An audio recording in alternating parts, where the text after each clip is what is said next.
In last week's episode, we talked about how millennials have ruined everything. Let's see what you had to say. David Lev, you would think that we would be satisfied after having ruined language with, text speak and emojis and, whatever all else, but no. Speed also. We're just gonna run all the words together and there's just one word you can't understand what anybody's saying because there's no spaces. It's the future of language.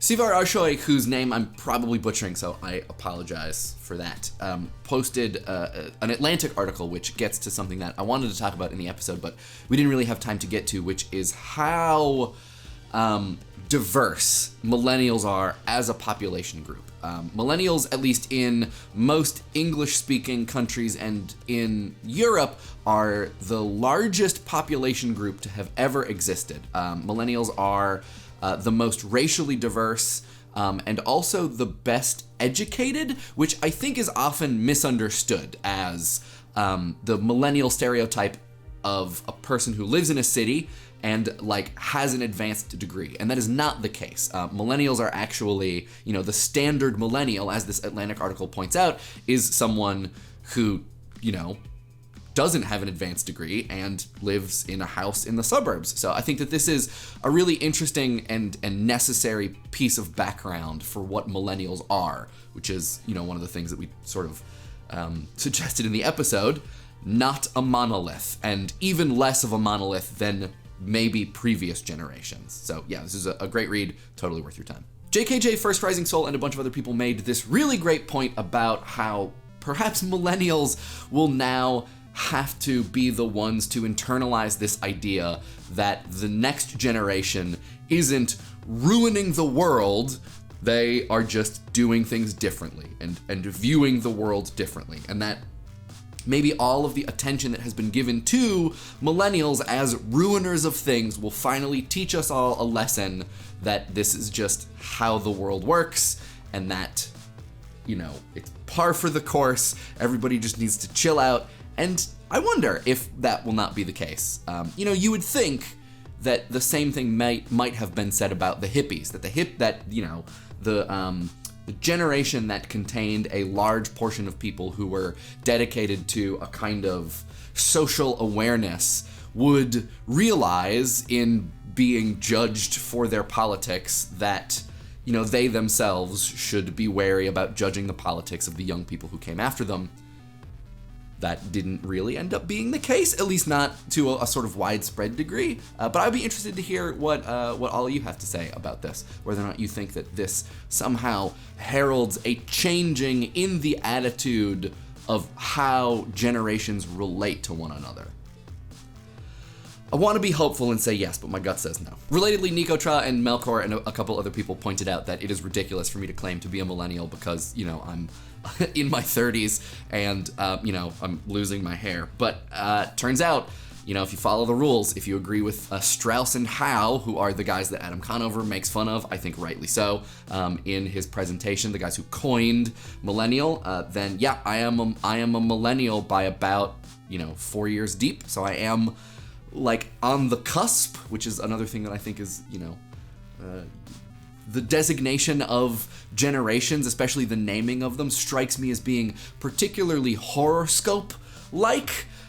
So yeah, but I'm maybe on the edge, but I'm not on the edge by 1 year. I'm on the edge by 4 or 5, depending upon how you look at it. So yeah, sorry, I'm stinking up the joint, I guess. Jamwalk, John, YGG, and a bunch of other people pointed out, sort of restating this point that this is nothing new, that generations will always dislike the generations that come after them, that there's always going to be this hostility, and that this really is nothing different. And I think that I want to argue that it actually is, and that it is because of some of the stuff that we talked about in the episode, which is the media ecosystem and the level of availability of that outrage, that you can interact with and find that outrage in a way that is above and beyond what has existed before. And during the research period that I did for this episode, I tried to go back to try to find everything that, the previous generations had to say about baby boomers when they were growing up. The previous generations had to say about Gen Xers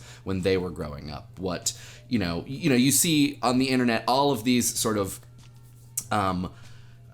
scare pieces of, kids. They're playing chess. Chess is a scourge. It is just a silly activity, and it's ruining our youth. And to try to grab a bunch of those things and see if they reach the same level of fervor as is the case for millennials. And I mean, maybe I'm reading this wrong, or maybe, I haven't appraised nearly as much of the history as I think I have, but it now seems so much more prevalent. And that doesn't necessarily mean that more people feel that way. It could be that the exact same number of people are upset about the way this new generation is acting. But I think the thing that is different is that there are more public ways for people to talk about that and to distribute blame, to sort of hand-wring about it.